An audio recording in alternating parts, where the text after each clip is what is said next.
noite a todos.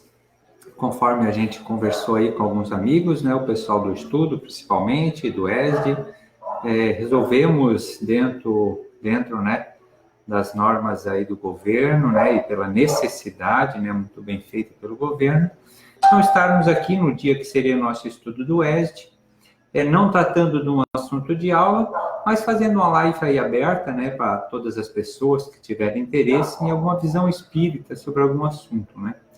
Então, vamos tratar aí durante meia hora, 40 minutos, sobre um assunto que é um versículo muito pequeno de Mateus. O que fazeis de extraordinário? E esse assunto ele vai ser tratado não por mim, mas aqui por Emmanuel, né? O livro Emmanuel, que nos traz esclarecimento sobre o assunto. Então, Emmanuel nos coloca o que fazeis de especial. De Vinha de Luz, né, da FEB Editora, capítulo 60. Hoje à tarde eu estava aí pensando, já desde ontem, no que falar aqui com vocês, né, porque eu não venho aqui trazer uma verdade, não venho aqui trazer novas informações. O que a gente se dispõe a fazer é refletir junto com vocês. E são tantos os assuntos que acreditamos serem necessários, ainda mais em momentos como esses, momentos de aflições, que a mente dá até uma bugada, né? Então, olhei para esse livro à tarde, do lado lá do meu escritório, em casa, fiz uma prece, abri aleatoriamente e veio esse assunto. Então, é em cima dele que vamos conversar hoje. Mas fica aberto também para perguntas, tá? Nós temos aqui nossa assessora Gisele. A gente não está de máscaras mesmo estando próximo, mas é porque a gente dorme junto, tá? Então, mas botamos até um álcool gel aqui atrás, né? Para dentro do momento, né? Para a gente mostrar que a gente está fazendo a nossa parte aí, que é necessário, né? Então, ela vai estar aqui anotando, se caso algum de vocês mandem perguntas, né? Conseguiu achar aqui? Então, vou só ajudar a minha assessora aqui e a gente já começa a reflexão. Tá aqui. Então, vocês podem mandar pergunta pelo Face, qualquer coisa ela anota, dependendo, a gente já fala durante a reflexão mesmo, e se for necessário, a gente também deixa um pouquinho para o final. A gente não quer se estender muito, para o vídeo também não ficar muito extenso, tá? Só que, então, é necessário a gente ler essa parte, é apenas uma página, né? Mas é uma necessidade de leitura para a gente refletir junto com o que Emmanuel nos traz sobre essa questão, aonde Mateus, capítulo 5, versículo 47, ele nos diz, o que fazeis de extraordinário?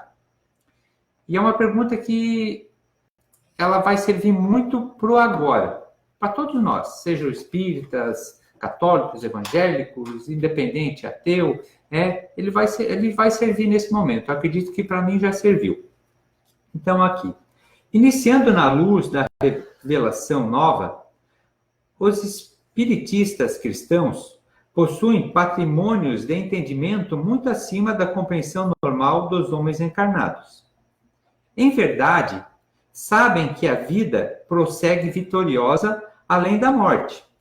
Então, aqui Emmanuel está dizendo que o espírita, ele sabe, não é que ele tem crença apenas, não é que ele acha, ele sabe que a vida continua vitoriosa além da morte, que se encontram na escola temporária da Terra.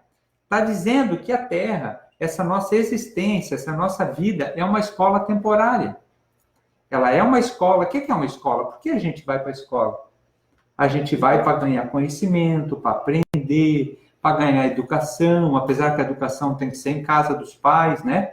Tem aqui uma professora do meu lado. Então, assim, às vezes os pais acreditam que a educação é feita lá na escola. Mas lá seria para dar ensinamento, para dar uma continuidade do que tem em casa.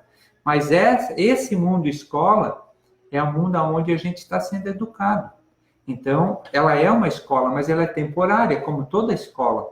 E às vezes a gente vive aqui parecendo que vamos ficar aqui na Terra a eternidade, o modo que a sociedade tem vivido. Em favor da iluminação espiritual que lhes é necessária. Então, essa escola, ela vai nos trazer iluminação espiritual por necessidade. que o corpo carnal é simples vestimenta a desgastar-se a cada dia. Ou seja, esse corpo, ele vai desgastar, ele não vai continuar. Ou seja, todos nós que estamos hoje vivendo na Terra, iremos desencarnar. Ou pelo coronavírus, ou por acidente, ou por morte natural, a gente vai. É um fato e é uma certeza.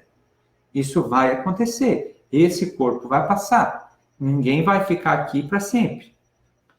Que os trabalhos desgostosos do mundo são recursos educativos. Então, ele está falando aqui, ó, que às vezes tem trabalhos que a gente nem gosta de fazer, mas precisa ser feito. Mas também são educativos. Quem não tem um filho em casa que manda lavar louça, manda passar um pano no chão, e o filho não gosta de fazer isso. Ele acha isso desgostoso, ele acha isso chato. Às vezes, era muito mais fácil para a mãe e para o pai ir lá e fazer aquilo do que ver o filho ali aborrecendo, fazendo, e às vezes fazendo ainda até mal feito, já que ele está aprendendo a fazer. Só que se a gente não deixar ele fazer, o dia que ele se tornar adulto, sair de casa, ele não vai saber. Ele não teve educação para isso. Então, um bom pai, ele permite que o filho faça do seu jeito, do jeito que ele consegue, ensinando, elogiando por ter feito, mas dizendo, olha, ali poderia fazer um pouquinho melhor, ficou assim, mas mostrando com carinho, com amor. Então, nós somos como crianças, muitas vezes, resmungando, e Deus é nosso Pai. Então, às vezes, a gente não entende o que Ele está nos educando, mas a gente precisa muito de educação. Que a dor é o estímulo às mais altas realizações. Olha só, a dor é o estímulo às mais altas realizações, que a nossa colheita futura se verificará de acordo com a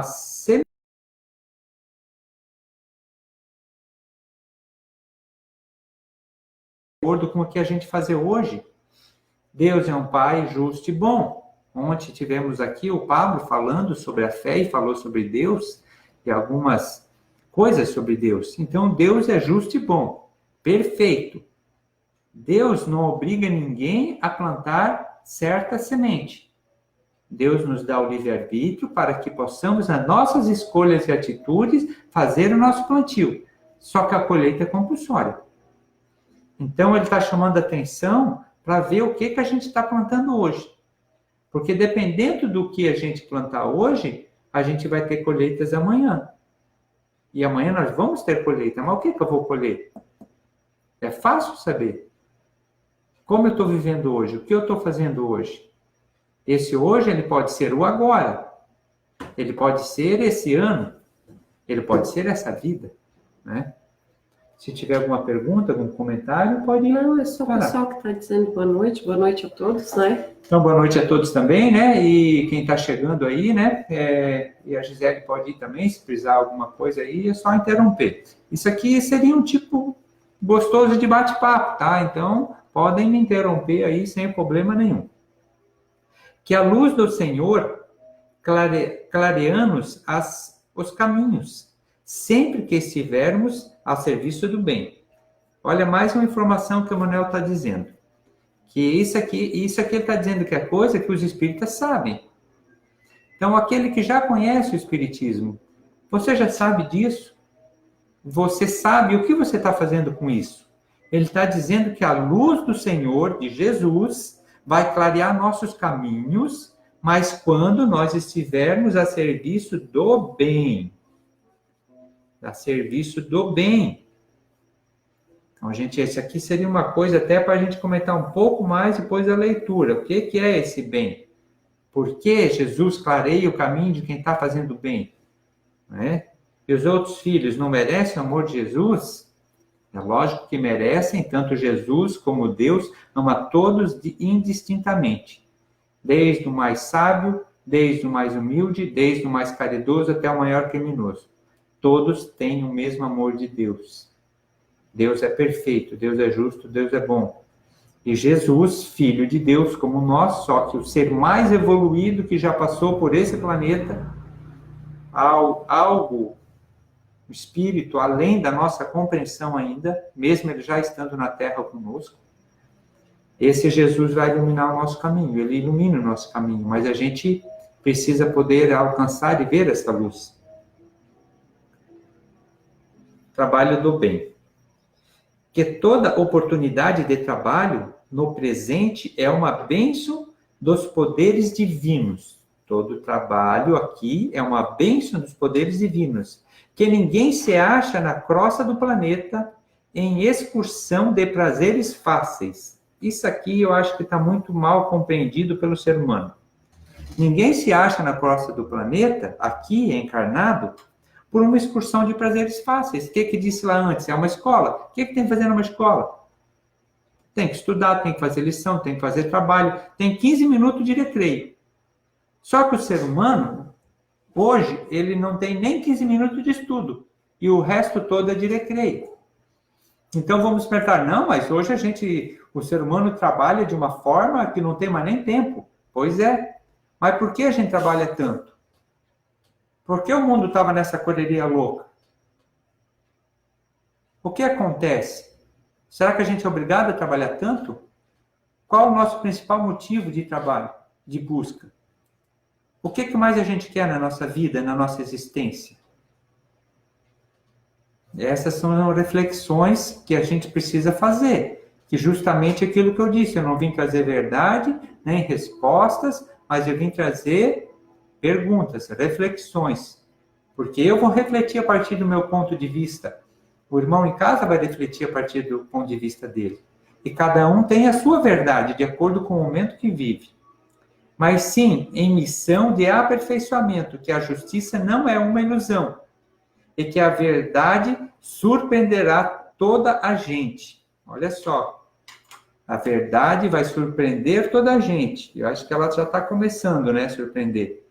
Que a existência na esfera física é abençoada, oficina de trabalho, resgate e redenção, e que os atos, palavras e pensamentos da criatura produzirão sempre os frutos que lhes dizem respeito, no campo infinito da vida. Não foi falado ali antes que o que nós plantar hoje, o que nós semear hoje, a gente vai colher amanhã? E daí não adianta amanhã nós estar reclamando do que nós estamos colhendo, porque se a gente está colhendo é porque a gente plantou. O que a humanidade está passando hoje, nesses dias, nesses meses, e agora potencializou mais, principalmente aqui na nossa cidade, região, Santa Catarina, porque houve decretos, e a gente viu que agora a água bateu na bunda, a coisa é séria, né? Então todo mundo agora se atentou. Que é isso? É um castigo de Deus? É algo aleatório que aconteceu? A culpa é do chinês. A culpa é do chinês, nós não temos culpa. Vamos fazer alguma coisa com aquele povo lá.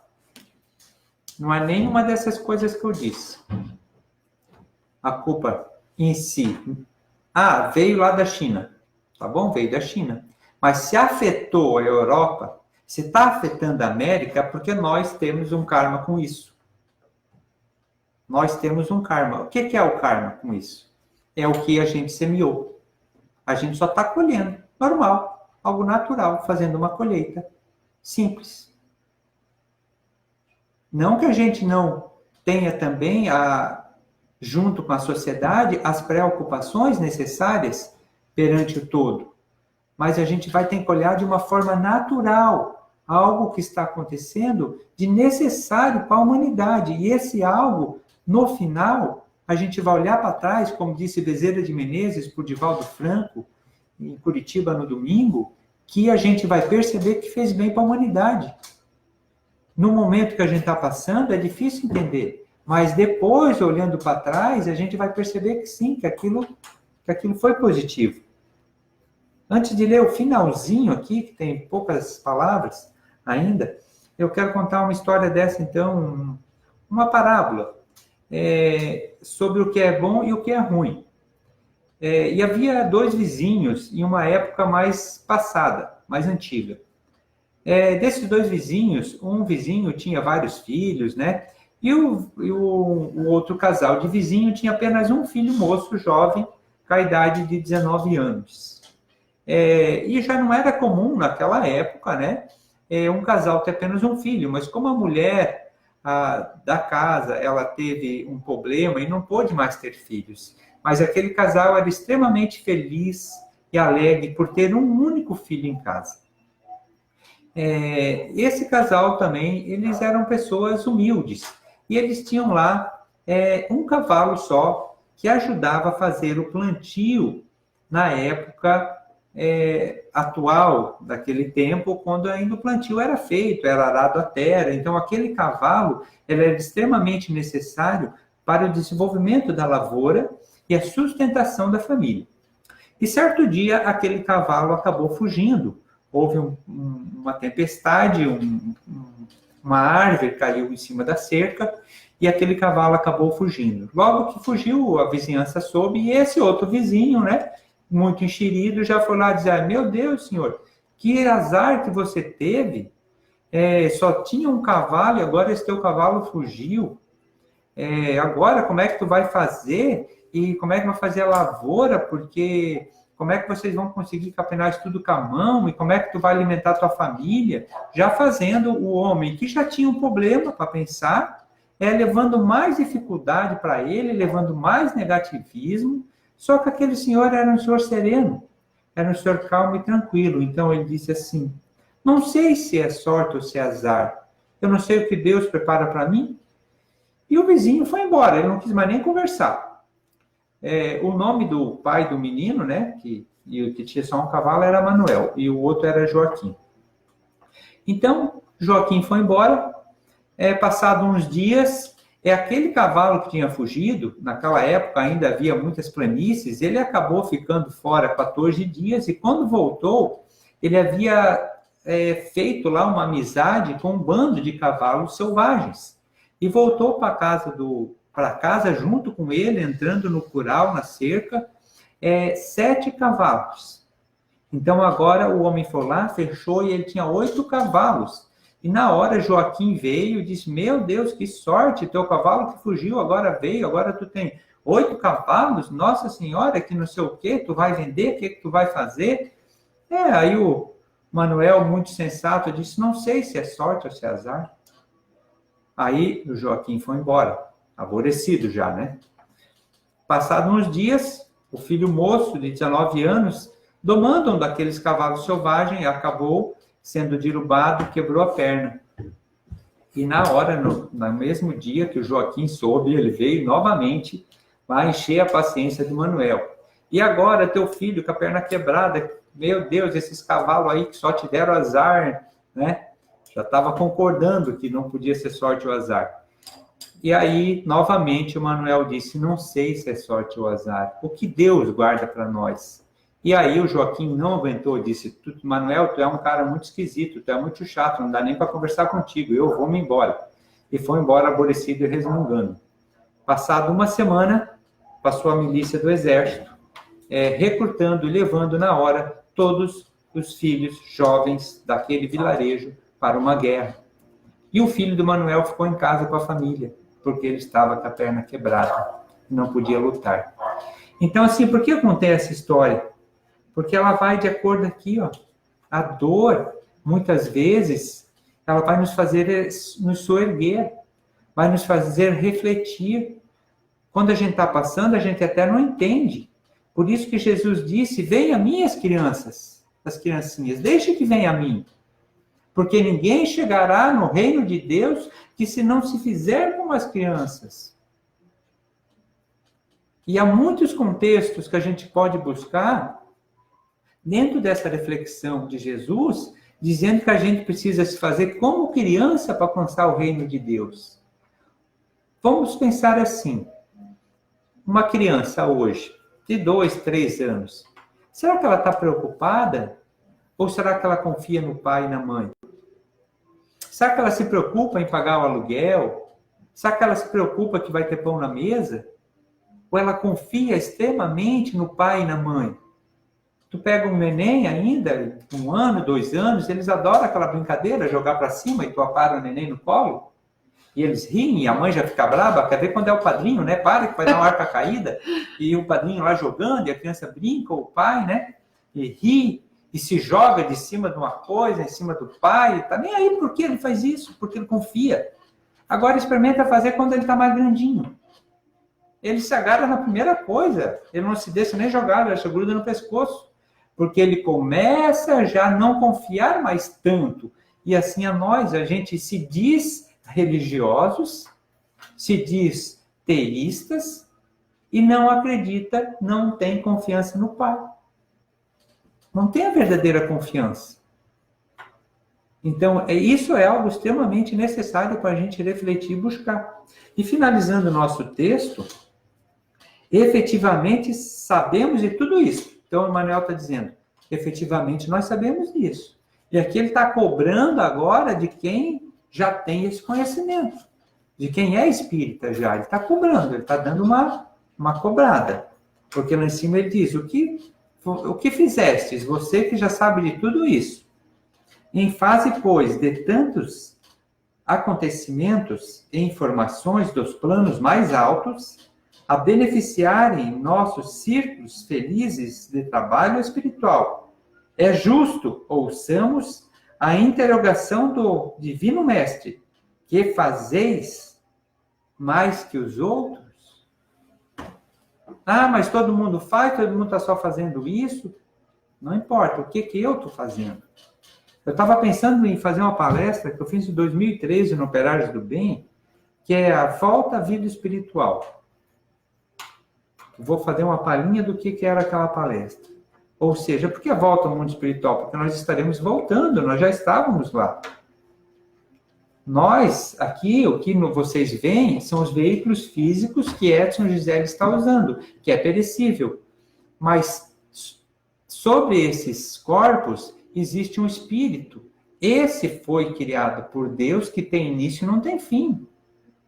Então, a volta à vida após a vida. E assim, todos nós viemos para cá sem nada. Quando a gente nasce, a gente veste o corpo. É como se a gente vestisse uma roupagem. Mas esse corpo não nos pertence. Porque toda a matéria que se aglutinou em um processo atômico de moléculas e átomos, numa perfeição que só por Deus, para a gente chegar num corpo perfeito que eu quero dizer, não das pessoas que têm todas as suas faculdades físicas, porque toda pessoa que nasce, independente da forma que nasce, está perfeito, de acordo com o processo reencarnatório que precisa passar. Que Deus queria tudo, Deus é justo, bom e perfeito, onipresente e onisciente. Então, não tem falha na criação de Deus. Então, nem o corpo não nos pertence. A gente tem certeza absoluta que a gente vai voltar. Que a gente vai voltar. A gente sabe. A gente só não sabe a hora. Nós não sabemos a hora e o dia. Quando vai ser? Se vai ser daqui uma semana, um mês, um ano? Se vai ser lá com 92 anos? Ou se de repente, daqui a pouco amanhã, daqui uns dias, eu posso estar desencarnado? Não sei. Mas eu sei que eu vou. E já que eu vou e tenho certeza, eu não deveria me ocupar um pouco com as coisas do mundo para onde eu vou? Quando a gente vai fazer uma viagem, o que a gente faz? A gente já não analisa, principalmente se for um lugar que eu não lembro, que faz muito tempo que eu fui, eu vou ver que época do ano está lá, se é inverno, é verão, outono, para preparar a bagagem. Eu vou me preparar quais são as leis daquele estado ou país. Por exemplo, eu tive uma viagem agora para a Argentina em fevereiro e fui com um automóvel, nunca tinha ido. Então, um amigo tinha ido antes e já me passou informações. Olha, tu tem que tirar o engate da tua caminhoneta, não pode usar lá. Tu tem que botar um adesivo de 110 por hora. Tem que ter um cambão. Ó, lá na Argentina, aqui não precisa mais cintor, lá tem que ter o kit primeiros socorros. Aí, ó, precisa uma carta verde. Para que tudo isso? Porque com isso, qual a moeda que usa lá? Opa, então vamos trocar, vamos usar uma moeda lá para poder abastecer, se alimentar. Com isso eu fiz uma viagem boa e voltei. Se eu não tivesse me preparado, eu teria ficado já na fronteira. Eu teria tido problemas. E a viagem que mais nós temos certeza de ir, a gente não se preocupa. E não é se preocupar por medo. Na verdade, a palavra não deveria ser preocupar, deveria ser ocupar-se. Ocupar-se como? Analisando as situações que eu devo me melhorar para poder viver lá, ver quais informações que tem. Ah, mas ninguém nunca voltou depois dos mortos. Tem esse ditado, todo mundo já escutou, mas ninguém nunca voltou para dizer, né? Sim. Pois é, Comum. eu vou dizer que isso, o seu Paulo, grande amigo do presidente do Operários do Bem, chama isso de uma meia-verdade. O que é uma meia-verdade? Uma mentira falada tantas vezes que acredita-se que é verdade. Por que é uma mentira? Olha, eu acredito que hoje praticamente todos que estão assistindo devem ser de uma religião cristã. E se somos de uma religião cristã, o que Jesus fez? Jesus foi crucificado, foi sepultado e voltou no terceiro dia. Andou 40 dias na terra, foi visto por centenas de pessoas. Tomé fez uma experiência científica para a gente, empírica, porque disse, eu não acredito. Então, eu só acredito se eu puder ver e tocar. E o que Jesus, que está lá descrito no Evangelho? Que ele viu e tocou. Isso é uma experiência empírica. É ciência. Tanto que se ele não tivesse feito isso, acho que a gente não ia... A gente precisa dessa parte científica, desse toque, né? Precisa. O espiritismo, ele é uma religião, mas ele não é apenas uma religião. Ele é uma ciência, não é apenas uma ciência. A filosofia não é apenas a filosofia. Ele é os três juntos, colocado no liquidificador, batido, e daí saiu o espiritismo. Entende? Então, assim, esse Cristo, ele foi o primeiro que a gente tem relatos falando que voltou. Não é o primeiro, mas é o mais conhecido, né? Se a gente buscar já em Sócrates, na Grécia, há 2.500 anos atrás, já tem um fato lá contado no livro A República, capítulo 10, sobre o mito de Er, de um soldado saxão que morreu em um campo de batalha, e vou resumir bem rápido aqui, né? E ele acabou voltando, quando estava na pilha que ia ser queimado, ele volta e conta tudo o que aconteceu no mundo espiritual.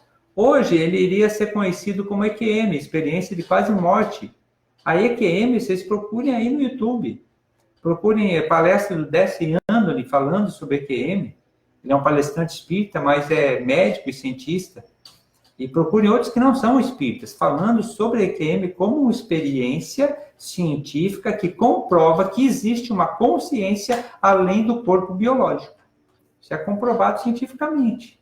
E sem falar, então, para o espírita que as obras psicografadas, elas também puderam ser comprovadas cientificamente dentro das informações que foram trazidas e depois comprovadas essas informações, que não é o assunto de hoje, mas isso é só jogado para chamar atenção, para se pesquisar.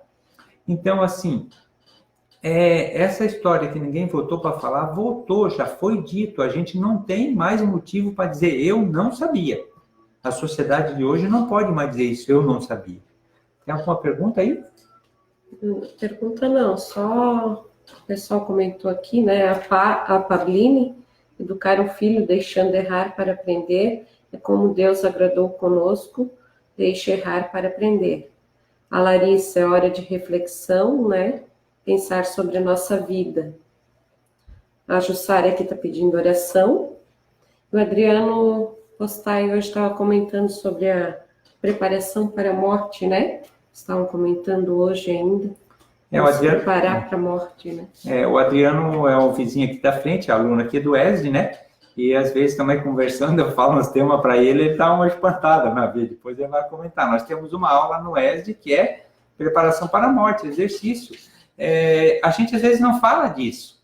E aí, às vezes, a pandemia acontece por um medo. Não é que a gente não vai se cuidar, mas não vamos ter pânico. A gente sabe que a vida continua. A gente entende que existe um Deus, que esse Deus é supremo, absoluto. Temos os nossos governantes aqui da Terra e vamos seguir tudo que eles nos disseram, com respeito, concordando ou não concordando, mas a gente vai seguir porque eles não estão lá por acaso. Mas acima dos nossos governantes teremos a governantes espirituais. O Brasil, ele tem alguém que governa o Brasil. Quem botou esse espírito lá governar o Brasil? Jesus, que é o governador do orbe terreno. quem governa o Brasil na linha espiritual dita pelos espíritas é o anjo Ismael. Então, tudo está sob controle. Não tem nada fora do controle. Isso é um aprendizado. Então, o que a gente fez de especial? Se hoje, quando eu comecei a falar, naquela minha palestra que eu pensei em dizer, quais as minhas maiores preocupações da semana passada? Será que são as mesmas de hoje ou já estou tendo preocupações diferentes? Sabe, às vezes eu, por exemplo, aqui estava preocupado se a prefeitura ia liberar para mim construir uma garagem. Já não estou mais preocupado com isso. Porque eu, mesmo que liberar agora, eu já não vou gastar o dinheiro com aquilo.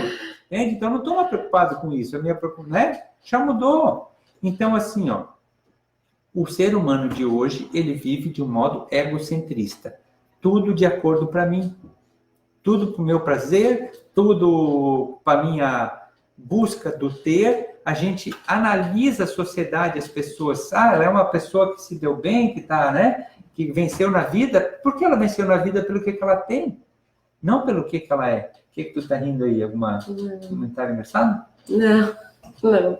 Então, assim, ó, nesse contexto, a doutrina espírita ela vem nos trazer esse esclarecimento que sim, que a gente precisa ter matéria para viver. A gente precisa viver aqui, a gente precisa cuidar do nosso corpo extremamente, a gente precisa ter segurança, a gente precisa ter conforto. Mas se isso for a nossa principal preocupação, nós vamos sofrer flagelos. Ou em nível mundial, ou em nível coletivo, ou em nível individual. Qual o maior mandamento? Amar a Deus sobre todas as coisas. Amar a Deus sobre todas as coisas. Esse é o nosso maior mandamento. Essa aqui, ó, a preparação para a morte, vamos ficar então, já que é um assunto que nos estão sugerindo, vai ser a nossa próxima live. Então, quinta-feira que vem, aula do ESD, a nossa meia hora, 40 minutos aqui, a gente vai trazer essa preparação para a morte. Só que assim, ó, pessoal, não se assuste, não é que nós vamos se preparar para morrer agora, né? Não. É tipo assim, ó, aqui em casa, eu vou viajar, fui lá para a Argentina. Falar para minha esposa, ó, o cartão tá aqui, a conta bancária tá lá, a senha tá lá. Ai, meu Deus, mas vamos falar disso, vai viajar? Deixa pronto. Já diz onde é que tá. É lógico que eu vou cuidar muito para não acontecer, como eu tô aqui. Mas eu deixo, é melhor ela saber agora do que depois eu estar lá no mundo espiritual e ela xingando comigo aqui, né? E me prejudicando a minha evolução, o meu internamento, né? Então, pode deixar que eu não vou te chamar, não. Então, assim, ó, o meu pai, por exemplo, o Arnaldo, né? O pessoal aqui do bairro conhece ele. Veio domingo à tarde, 7 de maio, esse ano vai fazer 3 anos. Veio aqui, tomamos chimarrão, batemos papo, fizemos evangelho no lar, saiu daqui, foi para casa, sentou ali na estrada e morreu. Aí o velório dele, por exemplo, eu já tinha perguntado algumas coisas para ele e para a mãe. Eu já tinha perguntado algumas coisas, você quer isso, quer aquilo, como é que vai ser assim? Né? Quer que tenha missa, quer que tenha padre, ou posso fazer, como é que vai ser, sabe? Então, são coisas que a gente conversa. Aqui em casa, por exemplo, a gente vai ser cremado o dia que desencarnar. Porque a gente já conversou, eu sei. Eu sou só o doador de órgãos. Então, ela sabe que pode doar se acontecer alguma coisa, né? Que seria um desperdício, né? Esses órgãos tão bons assim, a gente não doar, né? Então, assim, só que tem que tratar da morte como uma coisa natural, não como uma coisa com medo, né? Com essa questão, né? Então, fica para quinta-feira que vem, a gente vai ter esse como assunto tema, né? Então, para a gente já ir fazendo nossa reflexão final, para o vídeo não se estender demais também, nesse contexto que eu vinha falando, a gente vive num mundo de matéria que necessita. A gente precisa trabalhar, ele é a educação. A gente precisa contribuir com o trabalho da humanidade. O dinheiro, ele não é ruim, o dinheiro é bom, porque ele promove o progresso. Mas, o maior mandamento de Jesus que eu tinha dito, qual é? Amar a Deus todas as coisas, e o próximo como a ti mesmo. Então, é só eu refletir o quanto de tempo da minha vida eu estou gastando para dedicar o meu amor a Deus. E quanto tempo eu estou para alimentar o meu corpo, que precisa alimentar meu corpo. Quanto tempo? para alimentar, para vestir, para dar conforto, segurança, meu lazer. Um dia tem 24 horas, uma semana 7 dias e um mês 30 dias. Então, desse tempo, quanto tempo eu estou tirando para me preparar para as coisas do Espírito? Para cada um botar aí. Vamos aproveitar esse tempo, essa semana aí que nós temos em casa para ver isso. Será que eu não tenho tempo? O tempo é igual para todo mundo. Não tem uma pessoa que tem mais tempo que outra. Então, quando a gente diz, eu não tenho tempo. Não, todos temos tempo. Isso não vai ser desculpa. Agora, sim, o que estou fazendo com o meu tempo? Qual o objetivo central da minha vida, da minha existência? O que acontece com o ser humano de hoje? Ele botou a matéria no centro, no eixo. Ele está amando a matéria, o materialismo. Livro dos Espíritos, vocês perguntam como o Espiritismo pode... Qual o maior compromisso do Espiritismo? Né? O objetivo fim do Espiritismo é o quê? Ajudar a humanidade a evoluir. De que forma? Desconstruindo o materialismo. Então, o materialismo não é a gente não ter matéria. O materialismo é o quanto eu gasto, o quanto eu tenho do meu tempo para buscar essa matéria. O valor que eu dou para ela. Então, eu preciso... Aí, hoje, a gente tem o que é a sociedade? O materialismo no eixo central. Quem lembra aqui da passagem de Moisés pelo deserto de Canaã, quando eles saíram quando eles atravessaram o Mar Morto, né, que saíram lá do Egito, foram salvos lá por Moisés. Moisés subiu o Monte Sinai, ficou 40 dias lá, voltou com os 10 mandamentos. Quando ele voltou, o que aquele povo estava fazendo? Adorando um bezerro de ouro. O que o ser humano faz hoje? Continua adorando o bezerro de ouro. Continua. A maior preocupação do coronavírus, no geral, é a economia. Ela não é importante? É lógico que é importante. Tem um livro que eu li já há bastante tempo, eu lembrei agora, eu estava ali fazendo uma meditação antes, o nome do livro é O Fim da Escuridão. Ele diz assim, ó, que na transição planetária, nessa mudança que estamos já passando, vivenciando ela, a coisa mais difícil para nós, seres humanos, vai ser o abandono do supérfluo. Vai ser o abandono supérfluo. Então, se eu não tenho tempo, será que eu não estou buscando demasiadamente o supérfluo? Será que eu não consigo equalizar um tempinho a mais? E aí eu sei da dificuldade, porque às vezes a gente vai chegar nesse contexto, tu chega nessa ideia, mas tu é subordinado em uma empresa, em alguém que tem uma outra visão toda materialista. E daí, como acertar? Difícil. Não é porque eu estou dizendo que eu já sei, eu já tarde ainda perdi a paciência com um superior meu da empresa por essa questão. Não gosto, eu odeio, sabe? Perder a paciência, mas perdi. Então, assim, é fácil? Não é fácil. Mas é lá como o cego de Bartimeu, que quando chamava por Jesus, o pessoal que começou em volta dele mandava ele ficar quieto. Cala a boca, fica quieto. E ele chamava, Jesus, tem piedade de mim. E cada vez mais alto, Jesus, tem piedade de mim. Até que Jesus parou e disse para os apóstolos, vão lá e busca ele aqui.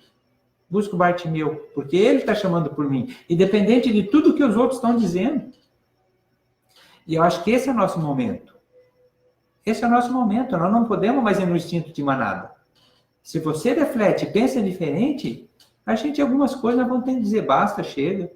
E se a gente quer resultados diferentes, vamos ter atitudes diferentes. É uma grande ignorância achar que vamos ter novos resultados fazendo a mesma coisa. Hoje até uma ideologia equivocada sobre a casa espírita, muitas vezes acha que a casa espírita vai resolver os problemas da pessoa. A casa espírita vai te ajudar a resolver. Mas se cada um não fazer a sua parte, e não é porque a gente começou a estudar, se melhorar, querer um pouquinho, que não vamos ter problema. Talvez daí que os problemas vão vir, porque eu vou estar forte para resolver o que eu preciso. Para poder colher agora com pessoas à minha volta, para me ajudar, com uma educação, com uma busca, com mais conhecimento, porque se fosse antes eu tombava. Então essa, a ideia de hoje, é a gente só parar e pensar quanto tempo da minha vida eu estou tirando para as coisas do mundo terreno e quanto tempo eu estou me preparando para a minha viagem. Isso aí seria a nossa reflexão principal de hoje. Aí, se nós chegarmos num contexto que conseguirmos colocar Deus ou Jesus no eixo central da nossa vida, nós podemos buscar conforto, buscar segurança, buscar lazer, se felicitar com as coisas da terra. Podemos, só que elas vão ter que estar em volta, num eixo central, ancorado, firme. O que Pai João de Aruanda disse, o seu tesouro, completando a frase de Jesus, onde está o seu tesouro, aí está o seu coração. E se o seu tesouro for o banco e ele falir, você vai falir com ele. Se o seu tesouro for a sua casa e ela ruir, você vai ruir com ela. Se o seu tesouro for a sua empresa e ela falir, você vai falir também. Se o meu tesouro for o meu relacionamento e o relacionamento não dá mais certo, eu vou falir. Então, tudo tem que estar no eixo central. Eu tenho que amar mais a Jesus que a minha esposa, é lógico. Eu preciso, porque amando Ele, aprendendo os seus ensinamentos, buscando Jesus lá no seu princípio. Não esses 2000 anos que foram amontoados sobre a filosofia do Cristo. Porque Jesus era judeu, israelita, religião judaica. Ele não era espírita, não era católico, não era evangélico, não era muçulmano. Jesus não fundou na religião. Ele trouxe uma filosofia de amor, de pacificação. Ele nos trouxe um manual de conduta. Manual. O Novo Testamento, trazido à humanidade, ela é um manual que vai dizer como você vai viver. E todo o manual está para representar e explicar amar a Deus sobre todas as coisas e o próximo como a ti mesmo. Então é isso aí, eu não vou alongar mais, não sei se tem alguma coisa que precisaria de alguma resposta. Adriana colocou aqui com o Pablo ontem, né? Foi o assunto da live. Foi que nem um tapa de luvas, pois nesse momento de crise, o que mais vem no pensamento de todos é a preocupação material, que deveria ser o coletivo, social e espiritual. E o André aqui também, todos têm tempo, porém não sabemos nos organizar e tirar tempo para fazer cada coisa. Não espere, é isso aí, é organizar. Se você esperar sobrar tempo, nunca vai sobrar. E a Adriana aqui colocou também, postou que a gente está aprendendo agora a desacelerar na marra, né? Isso. Verdade, a gente vai ter que ter... Ninguém tinha tempo, agora vai parar, né? É como o pai, o filho que vai, não vai, pega pela orelha, bota lá no cantinho do pensamento, mesma coisa. Divaldo, essa crise serve como lição para voltarmos a nos interiorizar, lembrar que devemos desenvolver a asa da moralidade, entender o verdadeiro significado da fé, da caridade, praticando o amor ao próximo. Então, boa noite a todos, a gente agradece a atenção, a live é para ficar aí também disposta para visualizações futuras, né? Um abraço e até a próxima. Beijo, tchau.